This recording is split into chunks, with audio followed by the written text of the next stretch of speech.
Climax സിനിമാസിൻ്റെ മറ്റൊരു എപ്പിസോഡിലേക്ക് എല്ലാവർക്കും സ്വാഗതം. ടീം ക്ലൈമാക്സ് ഇന്ന് വന്നിരിക്കുന്നത് ഉത്രാളിക്കാവിലാണ്. ഈ കാണുന്ന ഉത്രാളിക്കാവ് അമ്പലത്തിനടുത്താണ് നമ്മുടെ ശ്രീകുമാർ സാറിന് വേണ്ടിയിട്ട് നമ്മുടെ ടീം ക്ലൈമാക്സ് ഒരു ഡെഡിക്കേറ്റഡ് ഹോം തിയേറ്റർ ഒരുക്കിയിട്ടുള്ളത്. ഇന്നത്തെ വീഡിയോയിൽ നമ്മൾ പങ്കുവയ്ക്കാൻ പോകുന്നത് കംപ്ലീറ്റ് ക്ലിഫ് സ്പീക്കർ പാക്കേജിൽ തീർത്ത ഈ ഒരു തിയേറ്റർ ഡീറ്റെയിൽസിനെ കുറിച്ചാണ്.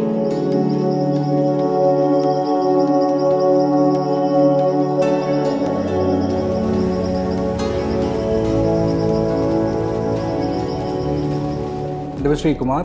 ഞാൻ തൃശ്ശൂർ ജില്ലയിലെ വടക്കാഞ്ചേരിയുടെ സ്ഥലം. വർക്ക് ചെയ്യുന്നതെല്ലാം UAE-ലാണ്. അപ്പോൾ വീട് വയ്ക്കുന്ന സമയത്ത് തന്നെ എനിക്കൊരു ആഗ്രഹം ഉണ്ടായിരുന്നു ഹോം തിയേറ്റർ ചെയ്യണം എന്നുള്ളത്. റൂം ഡയമെൻഷനെ കുറിച്ച് ചെറിയൊരു ധാരണയുള്ളതുകൊണ്ട് തന്നെ അതിനെ പറ്റിയിട്ട് കൂടുതൽ റിസർച്ച് ചെയ്തായിരുന്നു. അങ്ങനെ സോഷ്യൽ മീഡിയ വഴി എനിക്ക് ക്ലൈമാക്സ് സിനിമാസിൻ്റെ ഒരു കോൺടാക്റ്റ് കിട്ടി. അനന്തു വളരെ ഹെൽപ്ഫുള്ളായിരുന്നു. അപ്പോൾ ഞാൻ കോൺടാക്ട് ചെയ്ത ദിവസം മുതൽ ഫോളോ അപ്പ് ചെയ്യേണ്ട ആവശ്യം ഒരുപാട് വന്നിട്ടില്ല. അനന്തു പെട്ടെന്ന് തന്നെ അതിൻ്റെ കാര്യങ്ങളെല്ലാം ഡീറ്റെയിൽ ആയിട്ട് അറിഞ്ഞ് അതിൻ്റെ ഒരു വിസിറ്റ് നടത്തിയതിന് ശേഷം കൊട്ടേഷനെല്ലാം വിത്തിൻ 24 hours തന്നെ കിട്ടി. ഞാൻ നേരത്തെ പറഞ്ഞ പോലെ തന്നെ ഒരു 4-5 കൊട്ടേഷൻസ് എല്ലാം എടുത്തിരുന്നു. പക്ഷേ എനിക്ക് കൂടുതൽ കംഫർട്ടായിട്ട് തോന്നിയത് ക്ലൈമാക്സ് സിനിമാസിൻ്റെ ഓഫറും അവരുടെ ഒരു അപ്രോച്ചുമാണ്. പ്രത്യേകിച്ച് Ananthu, he was like supporting like anything. വേറെ എന്തെങ്കിലും ചേഞ്ചസ് വേണമെന്ന് പറയുകയാണെങ്കിൽ തന്നെ പുള്ളി വളരെയധികം പെട്ടെന്ന് തന്നെ സ്പോണ്ടേനിയസ് ആയിട്ട് അതിൻ്റെ റിയാക്ഷൻസും ഡയമെൻഷൻസിൻ്റെ കാര്യമാണെങ്കിലും അതിൻ്റെ ഫാബ്രിക്കിൻ്റെ കാര്യമാണെങ്കിലും ഒരുപാട് സപ്പോർട്ട് ചെയ്തു. അപ്പോൾ special thanks to Ananthu.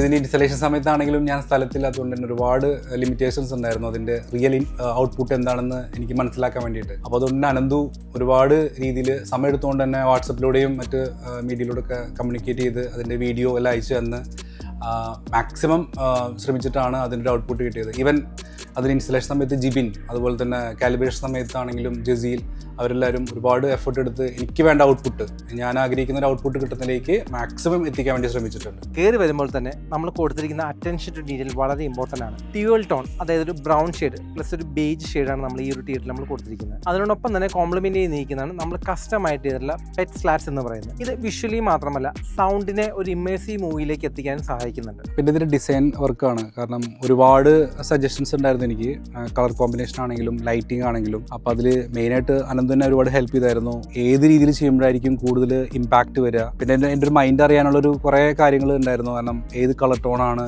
Dark അതുപോലത്തെ ലൈറ്റ്, പ്രൊഫൈൽ ലൈറ്റ് ആണെങ്കിലും അതിൻ്റെ കുറച്ച് കാര്യങ്ങളെല്ലാം മനസ്സിലാക്കിയതിന് ശേഷം ഈ ഒരു ഡിസൈനിലേക്ക് നമ്മൾ എത്തിച്ചേർന്നത്. ഡ്യുവൽ ടോൺ എന്ന് പറയുമ്പോൾ കണ്ടില്ലേ, നമ്മളൊരു ബ്രൗൺ ഷെയ്ഡ് കൊടുത്തിട്ടുണ്ട്. ആ ബ്രൗൺ ഷെയ്ഡിനെ കോംപ്ലിമെൻ്റ് ചെയ്യുന്ന രീതിയിൽ ഒന്ന് കോൺട്രാസ്റ്റ് ചെയ്ത് കൊടുക്കാനായിട്ട് നമ്മളൊരു ബേജ് കളറും കൊടുത്തിട്ടുണ്ട്. ഈ രണ്ടിൻ്റെ ഇടയിലായിട്ടാണ് നമ്മൾ കസ്റ്റം പെറ്റ് സ്ലാറ്റ്സ് കൊടുത്തിരിക്കുന്നത്. അപ്പോൾ ഇതെല്ലാം ഈ ഒരു തിയേറ്ററിൻ്റെ ടോട്ടൽ ആംബിയൻസിനെ മാറ്റുകയാണ് ചെയ്യുന്നത്. അതിനോടൊപ്പം തന്നെ നമ്മൾ ഷേപ്പ് നോക്കുകയാണെങ്കിൽ ഒരു ആരോ ബേസ്ഡ് ഷേപ്പ് നമുക്ക് വേണമെങ്കിൽ പറയാം. അപ്പോൾ രണ്ട് സൈഡിൽ, രണ്ട് വാൾസിലായിക്കോട്ടെ ആ ഒരു ഡിസൈൻ ത്രൂ ഔട്ട് മെയിൻറ്റെയിൻ ചെയ്യാൻ നമ്മൾ സഹായിച്ചിട്ടുണ്ട്. അതുപോലെ നമ്മൾ ബാക്ക് വാളിലേക്ക് നോക്കുകയാണെങ്കിൽ ത്രൂ ഔട്ട് ആ ഒരു ഡിസൈൻ എലമെൻറ്റ് തിയേറ്ററിൽ മൊത്തത്തിൽ നമുക്ക് മെയിൻറ്റെയിൻ ചെയ്യുന്നുണ്ട്. ഈ സെയിം ഒരു ഫാബ്രിക് പ്ലസ് ഒരു ഗ്രിപ്പർ മെത്തേഡ് തന്നെയാണ് നമ്മൾ ത്രൂ ഔട്ട് സീലിംഗ് കൊടുത്തിട്ടുള്ളത്. ആ സീലിംഗിൽ അതിൻ്റെ ഇടയിൽ കൂടെയാണ് നമ്മൾ പ്രൊഫൈൽ ലൈറ്റ്സ് ആഡ് ചെയ്തിട്ടുള്ളത്. അപ്പോൾ ആ പ്രൊഫൈൽ ലൈറ്റ്സ് ഒരു കോസി അറ്റ്മോസ്ഫിയർ കൊണ്ടുവരുന്നു. ഇതിനെല്ലാം കോംപ്ലിമെൻറ്റ് ചെയ്യുന്ന രീതിയിൽ തന്നെയാണ് നമ്മളൊരു ക്രീം ലഷ് കാർപ്പറ്റ് കൊടുത്തിട്ടുള്ളത്. ഇപ്പോൾ ഇതിൻ്റെ ഡിസൈൻ തീരുമാനിക്കുന്ന സമയത്ത് തന്നെ ഒരുപാട് ഡൗട്ട്സ് ഉണ്ടായിരുന്നു, ഇതിൻ്റെ ഔട്ട്പുട്ട് എങ്ങനെയുണ്ടാവും എന്നുള്ളത്. പക്ഷേ ഇതിൻ്റെ കളർ കോമ്പിനേഷനെ പറ്റിയിട്ട് 3D കാണുന്നതിനേക്കാളും ഇമ്പാക്റ്റ് എനിക്ക് തോന്നി നേരിട്ട് വന്ന് കണ്ടപ്പോൾ തന്നെയാണ്. അപ്പോൾ സ്പെഷ്യൽ താങ്ക്സ് ടു അനന്തു. ഈ ഫാക്ടേഴ്സ് എല്ലാത്തിനും ഉപരി കോംപ്ലിമെൻ്റ് ചെയ്യുന്നതാണ് സീറ്റിംഗ് എന്ന് പറയുന്നത്. ഇവിടെ നമ്മൾ കൊടുത്തിട്ടുള്ള റിക്ലൈനർ ചെയേഴ്സ് ആണ്, അതും മാനുവൽ റിക്ലൈനർ ചെയേഴ്സ്. ഞാൻ നേരത്തെ പറഞ്ഞ പോലെ തന്നെ ആ ഒരു തിയേറ്ററിൻ്റെ ആംബിയൻസിനെ മാച്ച് ചെയ്യുന്ന രീതിയിലുള്ള ഒരു ബ്രൗൺ ഷെയ്ഡാണ് കൊടുത്തിരിക്കുന്നത്. ഫ്ലോർ സ്റ്റെപ്പ് റേസ് ചെയ്തതിന് ശേഷം നമ്മൾ ബാക്കിൽ 3 സീറ്റും ഫ്രണ്ടിൽ സിംഗിൾ സീറ്റുമാണ് യൂസ് ചെയ്തിരിക്കുന്നത്. ഈ ഒരു തിയേറ്ററിൻ്റെ ടോട്ടൽ ആംബിയൻസിനെ മാച്ച് ചെയ്യുന്ന രീതിയിൽ തന്നെയാണ് എല്ലാം നമ്മൾ ഡിസൈൻ ചെയ്തിട്ടുള്ളത്. ഈ ഒരു റൂമിൻ്റെ ഡയമെൻഷൻ വരുന്നത് 19 അടി നീളവും അതുപോലെ 12 അടി വീതിയുമാണ്. ഇത്ര ലെങ്ത് ഉള്ളത് കൊണ്ട് തന്നെ നമ്മൾ ഈ ഒരു തിയേറ്ററിൽ സജസ്റ്റ് ചെയ്തിരിക്കുന്നത് 5.1.2 ഡോൾബി അറ്റ്മോസ് കൺഫിഗറേഷൻ ആണ്. നമുക്ക് ഏത് കാലത്തേക്കും അല്ലെങ്കിൽ ഒരു അടുത്ത കൺഫിഗറേഷൻ 9.1 9.2 അപ്ഗ്രേഡ് ചെയ്യാവുന്ന രീതിക്കാണ് നമ്മൾ ബാക്കിയെല്ലാം കേബിളിങ്ങും കാര്യമെല്ലാം ചെയ്തിരിക്കുന്നത്. അപ്പോൾ കസ്റ്റമർക്ക് തോന്നുന്നുണ്ട് എനിക്ക് കുറച്ച് കഴിയുമ്പോൾ ഒന്ന് അപ്ഗ്രേഡ് ചെയ്യണം എന്ന് തോന്നിയാൽ കൂടിയായാലും നമ്മളുള്ള പ്രൊവിഷൻ ഓൾറെഡി നമ്മൾ ആഡ് ചെയ്ത് പോകുന്നുണ്ട്. നമ്മളെല്ലാ തിയേറ്ററും ഗ്രിപ്പർ സിസ്റ്റത്തിലാണ് ചെയ്യുന്നത്. അപ്പോൾ കസ്റ്റമർക്ക് തോന്നുവാണ് ഒരു 5 വർഷം അല്ലെങ്കിൽ 4 വർഷം കഴിഞ്ഞ് തോന്നുക എനിക്ക് കളർ കോമ്പിനേഷൻ വേണ്ട, എനിക്കൊന്ന് അപ്ഗ്രേഡ് ചെയ്യണം അല്ലെങ്കിൽ ഒന്ന് ചേഞ്ച് ചെയ്യണം എന്ന് തോന്നി കഴിഞ്ഞാൽ നമുക്ക് അതിന് ഓപ്ഷൻ ഉണ്ട്. ഗ്രിപ്പർ ആയതുകൊണ്ട് തന്നെ നമ്മൾ ഓൾറെഡി ഫിൽഡ് ഫാബ്രിക്കാണ് ചെയ്യുന്നത്. ഈ ഒരു തിയേറ്ററിൻ്റെ കളർ ഏത് സമയത്ത് വേണം നമുക്ക് ചേഞ്ച് ചെയ്യാൻ പറ്റും. അത് തന്നെയാണ് ഇതിൻ്റെ ഒരു മെയിൻ അഡ്വാൻറ്റേജ് എന്ന് പറയുന്നത്. കാല് സുഖമില്ലാത്ത കാരണം കുറേ നാളായിട്ട് എനിക്ക് സിനിമയ്ക്കൊന്നും പോകാൻ പറ്റാറില്ല. അതുകൊണ്ടാണ് മോൻ ഹോം തിയേറ്റർ ചെയ്തത്. പിന്നെ ആദ്യം 110 ആയിരുന്നു നമ്മൾ കൊട്ടേഷനിലെല്ലാം ഉണ്ടായിരുന്നത്. പിന്നീട് കൺസീൽ ടൈപ്പ് സ്പീക്കർ ആയതുകൊണ്ട് തന്നെ 135 വരെ നമുക്ക് ചെയ്യാൻ പറ്റുന്നുള്ളൊരു ഫൈനലായിട്ടൊരു ഡിസിഷൻ എടുത്തത് അനന്തുവിൻ്റെ ഒരു സജഷൻ ആയിരുന്നു. അങ്ങനെയാണ് നമ്മൾ 135ലേക്ക് എത്തിയത്. എലൈറ്റ് എന്ന ബ്രാൻഡിന്റെ 135 ഇഞ്ച് വരുന്ന അക്വസ്റ്റിക് വോവൻ ഫാബ്രിക് ആണ് കൊടുത്തിട്ടുള്ളത്. നമുക്ക് കാണാൻ സാധിക്കും വാൾ ടു വാൾ സ്ക്രീനാണ് ഇവിടെ കൊടുത്തിരിക്കുന്നത്. അപ്പോൾ നമ്മുടെ ശ്രീകുമാർ സാറ് പറഞ്ഞ പോലെ തന്നെ ഇനിഷ്യലി നമ്മളൊരു 110 ആയിരുന്നു നമ്മൾ കോട്ട് ചെയ്തിരുന്നത്.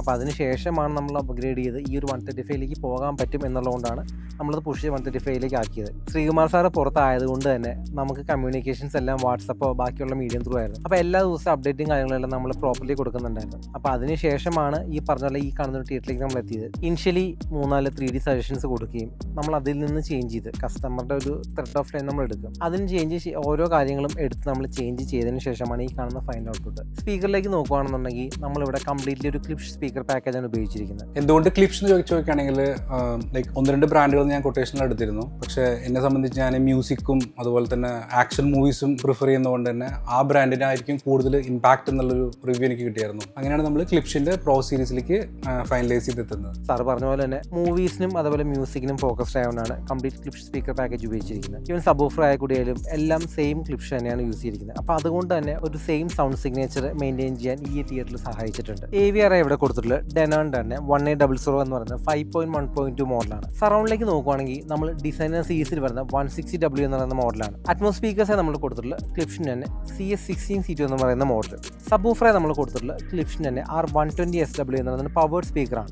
LCR നമ്മൾ കൊടുത്തിട്ടുള്ള ക്ലിപ്സിന് തന്നെ പ്രോ സീരീസിൽ വരുന്ന 25RW എന്ന മോഡലാണ്. ഒരു പ്രോപ്പർ സൗണ്ട് ചേഞ്ച് കിട്ടാൻ സഹായിക്കുന്ന ഒരു ബെറ്റർ മോഡൽ തന്നെയാണ് പ്രോ 25RW എന്ന് പറയുന്ന ക്ലിപ്സിൻ്റെ ഈ ഒരു സ്പീക്കർ. വോക്കൽസ് ഒക്കെ നല്ല ക്രിസ്റ്റൽ ക്ലിയർ ആയിരിക്കും. അതേപോലെ തന്നെ നല്ലൊരു മിഡ് റേഞ്ചും ഒരു ഡീറ്റെയിലിംഗ് തരാനായിട്ട് ഈ ഒരു മോഡൽ നമ്മളെ സഹായിക്കുന്നുണ്ട്. നമുക്ക് ഫ്രണ്ട് റോയിലേക്ക് നോക്കുകയാണെന്നുണ്ടെങ്കിൽ ഒരു കസ്റ്റം ബിൽഡ് AVR സ്ക്രീൻ മാത്രമായിരിക്കും കാണാൻ സാധിക്കുക. സ്പീക്കേഴ്സ് എല്ലാം തന്നെ കൺസീൽഡാണ്. നമുക്ക് എല്ലാ കസ്റ്റമേഴ്സും ഓരോരോ റിക്വയർമെൻറ്റ് പറയും. അപ്പോൾ സാറ് പറഞ്ഞ ഒരു റിക്വയർമെൻറ്റ് എന്ന് പറയുന്നത് എനിക്ക് സ്പീക്കേഴ്സ് എല്ലാം ഹിഡൻ ആയിരിക്കണം എന്നുള്ളതാണ്.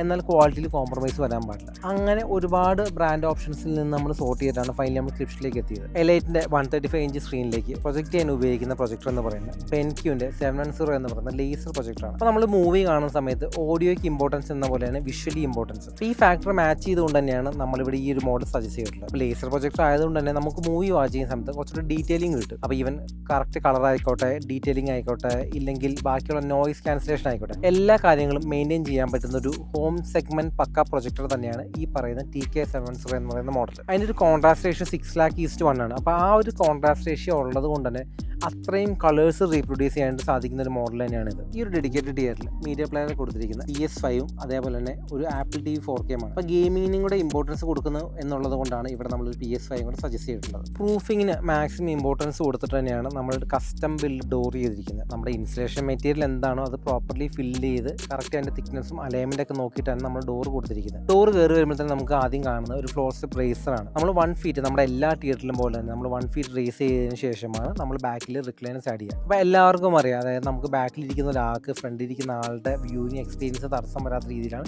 റിക്ലൈനറിൻ്റെ പ്ലേസ്മെൻറ്റും കാര്യങ്ങളെല്ലാം. ഈ ഒരു തിയേറ്ററിൻ്റെ ടോട്ടൽ ബഡ്ജറ്റ് എന്ന് പറയുന്നത് less than 10 lakhs ആണ്, ഇൻക്ലൂഡിങ് റിക്ലൈനേഴ്സ്. ഈ ഒരു ബഡ്ജറ്റിൽ നിന്നുകൊണ്ടാണ് ഇത്രയും ഒരു ബ്യൂട്ടിഫുൾ തിയേറ്റർ നമ്മൾ കംപ്ലീറ്റ് ആക്കിയിരിക്കുന്നത്. ഇപ്പോൾ ഞാൻ ഈ ഹോം തിയേറ്ററിൻ്റെ കൺസ്ട്രക്ഷൻ ഏതാണ്ട് ഒരു 80-90% കഴിഞ്ഞപ്പോഴാണ് സ്ഥലത്ത് എത്തിയത്. എന്നിട്ട് അതിൻ്റെ ഫൈനൽ കാലിബ്രേഷൻ കഴിഞ്ഞ് കിട്ടിയിട്ടുള്ള output amazing. I was very happy about it.